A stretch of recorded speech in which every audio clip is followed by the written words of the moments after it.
टाडा के तहत इनको वापस लाया गया। एक गवर्नमेंट ने पुर्तगाल की गवर्नमेंट से एक एग्रीमेंट किया, एक्स्ट्राडिशन एग्रीमेंट। उस एग्रीमेंट में लिखा हुआ था कि 25 साल के कारावास के बाद इनको छोड़ दिया जाएगा। तो इनको छोड़ देना चाहिए क्योंकि इंडिया का और पुर्तगाल का 2002 के दशक में एल.के. एडवाणी की अध्यक्षता में एक एग्रीमेंट हुआ था और उस एग्रीमेंट की बात ही यही थी कि 25 साल के बाद इनको छोड़ दिया जाएगा। इनके लिए स्पेशल एग्रीमेंट हुआ था। जो एग्रीमेंट है उसको सही तरीके से दर्शाया नहीं जा रहा है और अगर जज ने मना कर दिया तो ये बहुत ही मुश्किल है एक्यूज्ड के लिए। अबू सलेम का भी केस इसी दरमियान आता है। पूरे देश में एक ऐसा माहौल बन गया था कि आपस में दंगे उभर आए थे। ऐसे के लिए आप आर्टिकल 21 के जो अधिकार दिए गए हैं उसकी मांग नहीं कर सकते हैं। आज सुप्रीम कोर्ट में अबू सलेम, जिसकी वजह से पूरा महाराष्ट्र ही नहीं पूरे देश में आतंक ही आतंक हो गया था, जो सीरियल ब्लास्ट हुए थे उसमें उसका नाम था और किसी तरह से सरकार उसे 2000 के दशक में उसे लेकर के आई। लेकिन आज वो आया, वही आया, मतलब उनके वकील आए, वही आया इस सुप्रीम कोर्ट में कि भाई हमें छोड़ दिया जाए। क्यों छोड़ दिया जाए, क्या सारी चीज़, उसके लिए हमारे साथ सुप्रीम कोर्ट के वरिष्ठ अधिवक्ता विशाल सिंह जी हैं। सिंह साहब, इस मामले को सबसे पहले दर्शकों को बताइए कि भाई वो छोड़ने क्यों आ गया, क्या मामला, किस वजह से आया वो? जी देखिए, पुर्तगाल में ये आतंकी बसा हुआ था जिसमें टाडा के तहत इनको वापस लाया गया। एक गवर्नमेंट ने पुर्तगाल की गवर्नमेंट से एक एग्रीमेंट किया, एक्स्ट्राडिशन एग्रीमेंट। उस एग्रीमेंट में लिखा हुआ था कि 25 साल के कारावास के बाद इनको छोड़ दिया जाएगा।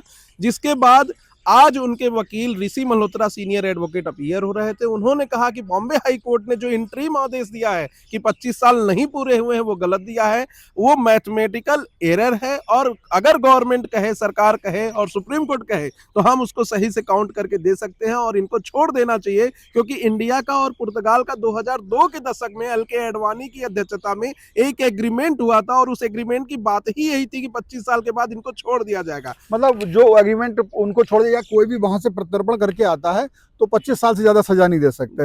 सबके लिए था क्या अबू सलेम? नहीं, इनके लिए स्पेशल एग्रीमेंट हुआ था, एक्स्ट्राडिशन एग्रीमेंट। उस एग्रीमेंट का यह भाग था और इस पर ऑनरेबल सुप्रीम कोर्ट ने पहले कहा था कि जब 25 साल हो जाएंगे तब इनको छोड़ दिया जाएगा और उसी के लिए बॉम्बे हाई कोर्ट में एक पिटीशन लगी थी रिमिशन के लिए, रिमिशन ऑफ द सेंटेंस। और उस सेंटेंस में इंटरिम आदेश जो आया उसमें इनको कोई लाभ नहीं दिया गया। गवर्नमेंट का मानना है कि अभी 19 साल ही इनके कंप्लीट हुए हैं, 6 साल बाकी है, जबकि इनके वकील का मानना था कि 25 साल पूरे हो गए हैं। और 2017 में टाडा की कोर्ट ने इन्हें जो है आजीवन कारावास सुनाया था, उसी में ये लंबित है। आज इनकी तरफ से जो वकील साहब भी अपीयर हो रहे थे, बार बार यही कह रहे थे कि आर्टिकल 21 के अंदर जो फंडामेंटल राइट है वो वायलेट हो रहा है क्योंकि जो एग्रीमेंट है उसको सही तरीके से दर्शाया नहीं जा रहा है। अच्छा, तो सरकार जो है किस तरीके से गिन रही है इनके सालों को?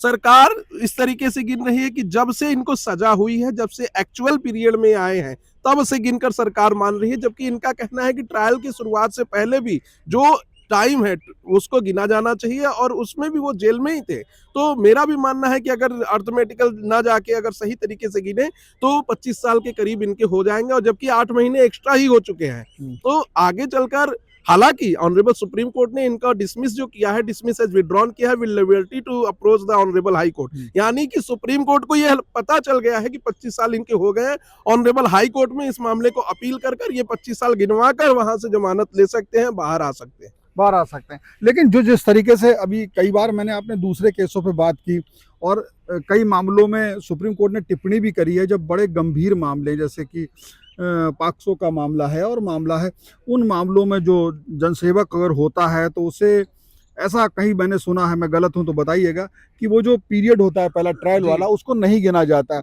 और इसने तो पूरे देश को हिला दिया, पूरे देश में आतंकी हमले किए, पूरे मुंबई को हिला दिया, तो इसको भी क्या छूट मिल जाएगी? आज भी honourable justice Vikram Nath, honourable justice Sandeep Mehta ये मामले को जब सुन रहे थे तो यही बात कही कि आप इस ऐसे एक्यूज्ड के लिए जिसकी वजह से 292 लोगों की जान गई है, पूरे देश में एक ऐसा माहौल बन गया था कि आपस में दंगे उभर आए थे, ऐसे के लिए आप आर्टिकल 21 के जो अधिकार दिए गए हैं उसकी मांग नहीं कर सकते हैं। आज के दिन 21 में क्या अधिकार है? वो अधिकार जो पीरियड वाला, जो ट्रायल पीरियड वाला? जी, आर्टिकल 21 गारंटी देता है अक्यूज्ड को भी कि वो फेयर ट्रायल की तरह अप्रोच करे और उसको भी एक आम आदमी की तरह देखा जाए बिफोर द ऑनरेबल कोर्ट। तो उसी आधार पर आज ये पूरा मामला लगा हुआ था और उनके लर्नेड सीनियर एडवोकेट ऋषि मल्होत्रा जी यही कह रहे थे कि एक्यूज्ड का आर्टिकल 21 का आधार जो है पूरी तरीके से धूमिल हो रहा है। यही ग्राउंड लिया गया था शरजील इमाम के केस में, यही ग्राउंड लिया गया था जो उन्नाव रेप केस हुआ था उसमें। तो आज भी जैसे पिछले 2 केसों को दरकिनार किया है सुप्रीम कोर्ट ने कि हम आर्टिकल 21 का लाभ इन्हें नहीं दे सकते, उसी तरीके से आज भी यह कहा है कोर्ट ने कि हम इसका लाभ नहीं दे सकते। अगर 25 साल हो गए हैं, एग्रीमेंट में लिखा हुआ है, आप ये अपील का मैटर है, जाके हाई कोर्ट में अपील करिए, यहाँ पर आपको कोई लाभ नहीं मिलने वाला है। तो एक चीज़ सर कानून के दायरे में पूछ रहा हूँ, ये तो आदेश हम समझ गए कि आर्टिकल 21 के लाभ में कई चीज़ें हैं, लेकिन मैं जिस चीज़ की बात कर रहा हूँ वो ये है कि ट्रायल पीरियड में जो जेल में रहता है व्यक्ति, वो उसकी सजा में काउंट कर लिया जाए, मतलब घटा दिया जाए। जैसे मान लीजिए वो 3 साल पहले उसमें रहा, उसके बाद उसकी सजा 10 साल की है, 7 साल हो गए हैं, तो वो 10 साल गिन लिए जाएं।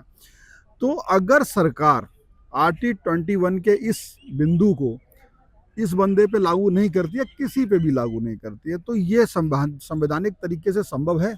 जी, संवैधानिक तरीके से संभव है। देखिए, सबसे बड़ी बात कि ये सब कुछ डिस्क्रिशन पे होता है, कानून जज के तरीके से? जी, कानून के तरीके से ये डिस्क्रिशन होता है जज के कि वो किसको रिमिट करे, किसको नहीं करे। कई बार ऐसा होता है कि एक आदमी कई सारे ऑफेंस किए होते हैं, सबकी सजा अलग-अलग है। अगर जज चाहे तो हर एक सेक्शन के लिए, जैसे 7 साल है तो 7 साल, फिर 7 साल, फिर 7 साल, फिर 7 साल करके 28 साल की भी सजा दे सकता है। लेकिन वो में सुनते हैं 90 साल की जी, लेकिन फिर उसको क्लब कर देते हैं और उन्हें 7 साल या 10 साल की सजा देके खत्म कर देते हैं। 7 चलेगी जी, 7 चलेगी करके। तो ये जज के डिस्क्रिप्शन पे है कि वो इसको आगे बढ़ाए कि कम करे या उनको काउंट करे कि नहीं करे। और अगर जज ने मना कर दिया तो ये बहुत ही मुश्किल है एक्यूज्ड के लिए। कानूनी है और ये जज कर सकते हैं, कोई इसमें ना कानून का कोई कमी होएगी, ना कानून की कोई मतलब धारा का उल्लंघन होगा, ना संवैधानिक, ये पूरा चीज है। जी, एकदम पूरा चीज है। ये देखिए सेटल्ड प्रिंसिपल है। अभी कुछ लोग, इवन की फॉर्मर सुप्रीम कोर्ट के जस्टिस भी, जिस समय दिल्ली दंगे के पीड़ितों को बेल नहीं मिला था, उस पर कपिल सिब्बल साहब के यहाँ जाके एक चर्चा हुई थी, उसमें कहा गया था कि ये आर्टिकल 21 का वायलेशन है, उनको देना चाहिए था शरजील इमाम और जो अन्य एक्यूज्ड है उनको जमानत, जिसमें कि बहुत बार सुप्रीम कोर्ट ने खुद कहा है कि हम रेयरेस्ट ऑफ रेयर और रेयर केसेस को अलग तरीके से ट्रीट करते हैं। आप एक जघन्य अपराध के लिए, जिसमें किसी विक्टिम को रेप करके जान से मार दिया गया है, उसमें आप रेमिशन के लिए लेकर आएंगे, मर्सी पिटीशन लेकर आएंगे, तो सुप्रीम कोर्ट ऐसे मैटर को सुनने वाला नहीं है। और अबू सलेम का भी केस इसी दरमियान आता है, क्योंकि 292 लोगों ने तो जान गंवा दी है, कितने उसमें हॉस्पिटलाइज हुए हैं, कितने की जान ऐसी हो गई है जो वो कुछ कर नहीं सकते, किसी का हाथ कटा, किसी का पैर कटा है। तो ऐसे लोगों के लिए भी कोर्ट कंसर्न थी, इसीलिए उन्हें कहा है कि आप हाई कोर्ट जाइए, वहां अपील करिए, वहां अपने राइट्स को, लिबर्टी को अवेल करिए, यहाँ पर अभी आपको कोई सुविधा नहीं मिलेगी। वो हाई कोर्ट के ऊपर डिपेंड करेगा वो क्या करता है। तो फिलहाल जो आपने देखा अबू सलेम, जिसने पूरे देश को हिला दिया, इस देश में आतंक को करा, महाराष्ट्र को हिला दिया, कितने लोग मारे गए, जैसा वकील साहब ने बताया, मारो गए की संख्या तो हमें पता है, लेकिन ऐसे कितने जिनके अंग भंग हो गए, जो किसी लायक नहीं रहे, ऐसे दुर्दांत आतंकी के लिए कोर्ट का ये रुख है और ये होना भी चाहिए। और अभी लगता है कि अभी उससे अगर 19 साल है और वो पुर्तगाल से अगर समझौता है तो 6 साल उसे और इंतजार करना पड़ेगा, कोर्ट का ही रुख रखेगा। हालांकि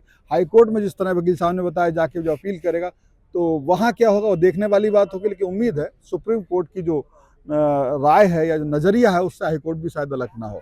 तो यही है, आपकी इस पर क्या राय है आप कमेंट बॉक्स में बता सकते हैं। फिलहाल इस वीडियो में इतना ही। कैमरा पर्सन अजय प्रकाश के साथ Shiven Gaur, one India, Supreme Court, Delhi.